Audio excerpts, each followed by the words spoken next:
Okay friends, before we get started, it's a good idea to make sure that you flush your cooling system. That way there, when we put everything back together and we start adding, it's gonna be fresh, new coolant. To get started on our job, first thing we have to do is drain the coolant. So we're gonna get underneath the passenger side. While you're under here, you might happen to notice that you have some plastic shields. A lot of ours are either broken or missing, but if you look under yours and you see a big old shield under here, just look to see where the mounting bolts are and remove them all. Once your shields are out of the way, we're gonna drain the coolant. Now that the shields are out of the way, let's look right up inside the passenger side front bumper. If you look right here where my screwdriver is pointing, you're going to see the petcock for draining the radiator. So make sure you have a nice collection bucket, hand protection and eye protection, and then let's open that up and let it drain into the collection bucket. So when you open this, you might happen to notice if you open it up slightly, coolant will come out of this area here. If you open it up larger, more than likely it's going to make a larger mess, so you want to make sure you have your collection bucket right underneath this area. While we have the petcock open, let's go ahead and open up our radiator cap here. That's going to allow the coolant to come out a little faster. Set this aside. While that coolant's draining, the next thing we want to do is locate our thermostat housing. That's going to be located on the driver's side of the engine, in between the air filter housing and the engine itself. Now the next thing I'm going to want to do is be able to access the negative battery terminal. Typically you're going to have an air intake system that comes across right here. Just go ahead and unclip that and then remove it. Ours doesn't have it, so it's already out of the way. The next thing I'm going to do is remove our negative battery terminal, and we'll set it out of the way so it makes no contact with the battery. Okay, give that a nice wiggle. We'll set that aside. Now the next thing I want to do is start getting this out of the way. So obviously I'm going to have to disconnect anything that's attached to it. I'm just going to go ahead and remove this red tab. That unlocks this. Then I can squeeze this. Remove the air temp sensor. Anytime you remove wiring, just double check it. If you see any corrosion, it needs to be dealt with. This one looks good, so we'll set it aside. Now looking at this, you're going to find one clamp up here and another one down lower. You can either remove them both or at least just remove this one. I'm just going to grab onto that now. Get this out of the way. Now I'll come right up here. We're going to remove the pair of these. Press down on this tab right there, and then you can lift up on the red. Do the same to the other one as well. Now we're going to remove the wire right here. Now we'll come over to this area, remove this bracket. I'm going to loosen this one. Now we're going to remove this hose right here. You could just slide that right off. Inspect it, make sure it's not dry rotted or cracked in any way. Set that aside. Now we can grab onto this unit. If you need to, you can grab underneath this area, give it a little wiggle, and remove it from the Jeep. With all that out of the way, we have a nice clear view of our thermostat housing here. You can tell it's this entire unit coming across this area of the engine. The next thing I want to do is come up to your coolant temp sensor right here. We're going to press in on this tab, and then you can remove this. Now the next thing we want to do is start removing our coolant hoses. You're going to find you have a clamp right here. There's going to be another coolant hose down here. Then if you follow towards the rear of the Jeep, you're going to be able to find two more. The next thing we need to do is free up our hose. Typically they're going to be frozen onto the plastic. If you just use a pick, you can try to weasel it in there. Just be careful not to damage your hose.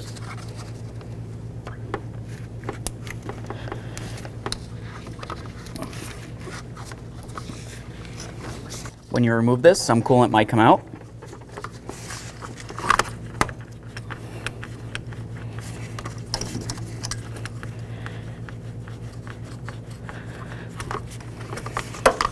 Now we'll just do the same to the rest.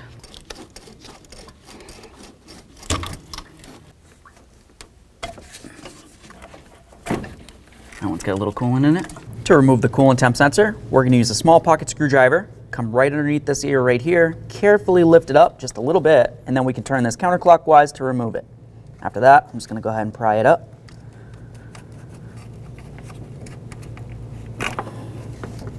Set this aside. Now with everything off the housing, we can continue on to removing the housing from the engine. You're going to find three mounting bolts. There's one located right underneath this area here, one right here, and then if you follow it along, there's another one right there. Three of them in total. Remove all three.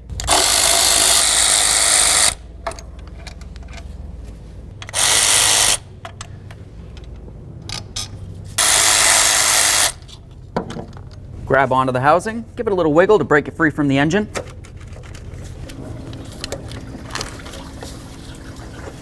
There it is, friends. Now the next thing we want to do is clean up the mating areas on the engine. So essentially you're going to have a hole right here. We want to make sure that we clean up the area where the gasket's going to ride. you'll have another one right there. Same thing. And then right over here, we'll get to that one last because we're going to go ahead and replace that O-ring. With those ports cleaned out, let's continue on to removing this gasket.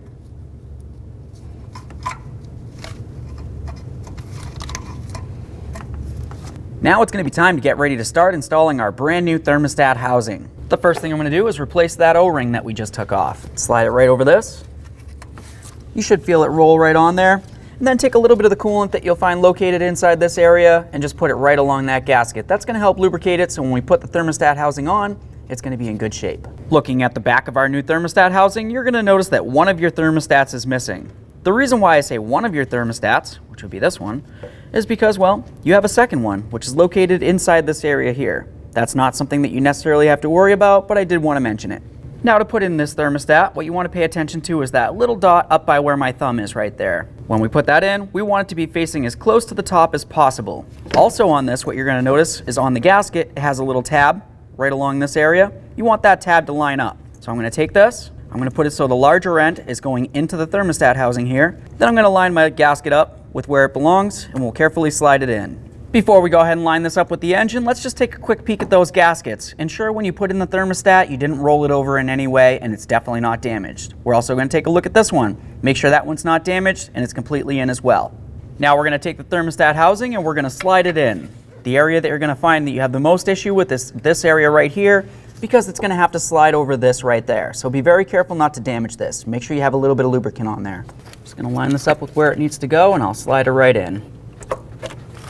If you feel as though you have it lined up, but for some reason it just doesn't want to slide in up against the engine because of the area it's going in right there, you can use something that's not going to have very much leverage, and we'll come right in between this bracket and the thermostat housing, and then gently just try to help it in. You can wiggle the thermostat housing around at the same time. This is just going to give you a little bit of prying, but you definitely don't need to use a long bar because you don't want to damage anything. Once you have it lined up, inspect your bolts. If it looks like they're in good condition, let's go ahead and put them in. Once all three of your mounting bolts are started, snug them up and then torque them to 159 inch-pounds.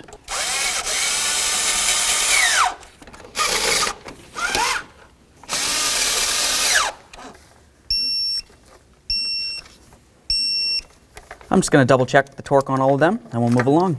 Now let's remove the gasket on our coolant temp sensor. Set that aside. Clean down the area and then replace it with your brand new gasket. Just going to slide that right up and on there.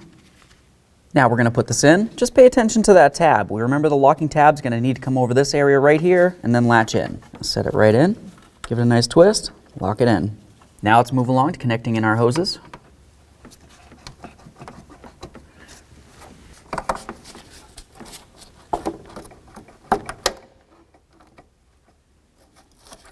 Line the clamp up with the area on the hose that it originally came from, and then move along to doing the rest.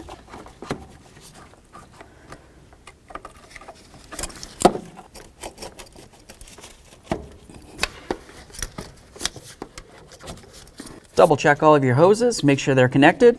Now let's move along to connecting in our coolant temp sensor up here. Slide it right in. Now if you have a pressure tester of some sort, now's a great time to go ahead and close your petcock on your radiator, add a little bit of pressure to the system. We want to make sure that we don't have a leak from anything we've done before we can continue on. They don't give you much room to do these. Okay, I've got that nice and shut. We're just going to clean down our mess. Now that we have this nice and cleaned off, let's continue on by putting up all of our shields that we removed. Now it's going to be time to get this back in here. Pay attention to your pitons up along the top. You need to find the areas where they're going to mount in. Typically, if you add a little bit of lubricant to them, it's going to help this slide in easier. Just going to line it up with all those holes. Give it a couple loving bonks. Now let's line this up and start mounting it as well.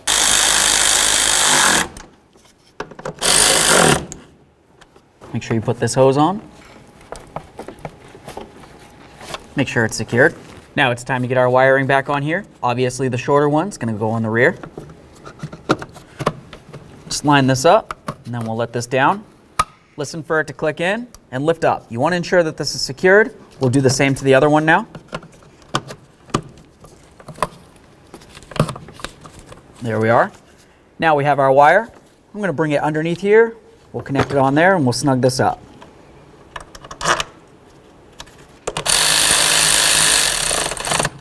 Now let's get our air inlet tube back on here. We have our air temp sensor that's going to be up closest to the air box. I'm going to start it in on the throttle body down along the bottom here. Now up along the top. We'll snug this up. Connect in your air temp sensor. And then press this red tab in. That's going to lock it. Ensure that's tight. Now let's reconnect our negative battery terminal. Make sure that's pressed all the way down and snug it up.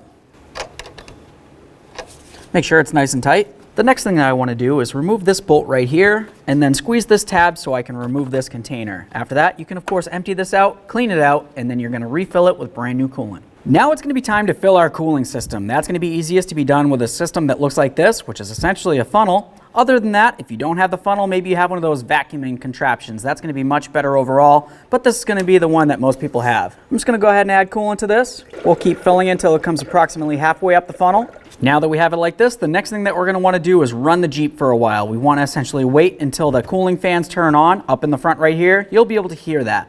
After they turn on, you should happen to notice that there's no more air bubbles coming out of this area. So now that we have this so it's filled up approximately halfway, the next thing that I want to do is jump inside the Jeep and we're going to start it up. We're going to put the heat so the temperature is on hot. And then of course we're going to come back out here and we're going to watch this to ensure it doesn't go empty. While we're watching, we also want to be listening. We're listening for the cooling fans that come up here. When you hear those turn on, double check to ensure you don't have any more air bubbles coming out of here, and then we can remove this system and put on our radiator cap. Now that it's all done running, let's cap it off. We'll lift it up off of here and put the remainder into our overflow tank, ensuring that it comes up to the maximum. We'll get this off of here and install our radiator cap.